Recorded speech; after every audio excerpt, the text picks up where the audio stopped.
आरंभ है 5G spectrum नीलाम। आसतु जानिबा यार सर्विसेस खबर विषय 5G स्पेक्ट्रम नीलाम पुणी थरे आरंभ होईची।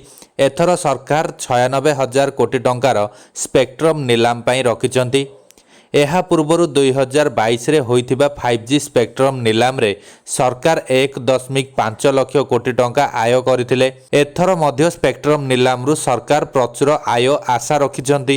ଏଥର ମଧ୍ୟ ତିନୋଟି ପ୍ରମୁଖ telecom company Reliance Jio, Airtel ଏବଂ ଭୋଡାଫୋନ୍ ଆଇଡିଆ 5G ସ୍ପେକ୍ଟ୍ରମ୍ ନିଲାମରେ ଭାଗ ନେଉଛନ୍ତି। ଏଥର ସରକାର 5G ସ୍ପେକ୍ଟ୍ରମ୍ ନିଲାମରେ 8ଟି ସ୍ପେକ୍ଟ୍ରମ୍ ବ୍ୟାଣ୍ଡକୁ ନିଲାମରେ ରଖିଛନ୍ତି। ମିଳିଥିବା ସୂଚନା ଅନୁଯାୟୀ ଏଥର ଏହି ତିନୋଟି କମ୍ପାନୀ ପ୍ରାୟ 12,500 କୋଟି ଟଙ୍କାର ସ୍ପେକ୍ଟ୍ରମ୍ କିଣିପାରିବେ, ଯାହାକି ବର୍ତ୍ତମାନ 96,320 କୋଟି ଟଙ୍କାର ଏୟାରୱେଭ୍ର ମାତ୍ର 13%।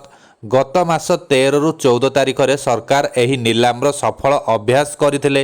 ଏଥର ସ୍ପେକ୍ଟ୍ରମ୍ ନିଲାମରେ ବିଭିନ୍ନ ବ୍ୟାଣ୍ଡର 10,522.35 ମେଗାହର୍ଜ ସ୍ପେକ୍ଟ୍ରମ୍ ନିଲାମ ହେବ ବୋଲି टेलीकम्युनिकेशन विभाग पक्षर सूचना दि जाइछि। एही निलामरे अंशग्रहण करुवा टेलीकम कंपनी गुड़ी को आसंता 20 वर्ष पर स्पेक्ट्रम आवंटन करा जिवो। सफल निलामकारी को 20टी वार्षिक किस्ती रे स्पेक्ट्रम राशि पैठ करने को पड़िबो। केवल एतिकी नुहे, टेलीकम कंपनी 10 वर्ष पर ही निजर स्पेक्ट्रम समर्पण करिपारिबो। तेबे टेलीकम कंपनी गुड़ी को एथर निलाम रे स्पेक्ट्रम व्यवहार शुल्क तथा एसयूसी देबाकू पड़िबो नाही।